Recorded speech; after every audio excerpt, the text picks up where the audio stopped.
Tagad tātad viņam pirmā reize Miķels Rēdliks slido pret Konstantīnu Barroģinu. Vārti!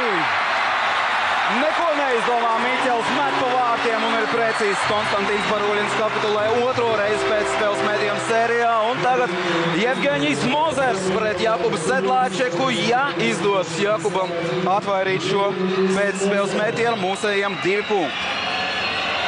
Vēl pirms 2 gadiem šis puisis spēlēja Omskas amatieru čempionātā. Tagad atbildīgs brīdis arēnā Rīga. Ja Mozers neiemet, tad uzvara ir mūsējā 2 punkti, bet tomēr uzvara.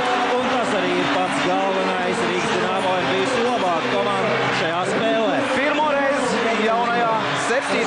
KHL sezonā Rīgas Dinamo izcīnus 2 uzvaras pēc kārtas. Pirmo reizi iepriekšējā mačā pieveicām Omskas Salavat Julajevu savā laukumā. Tagad 2 punkti pret Omskas Avangardu, pret 2 Austrumu konferences grandiem. Sagaidīsim, kur tad ir labākie spēlētāji. Es atgādināšu, ka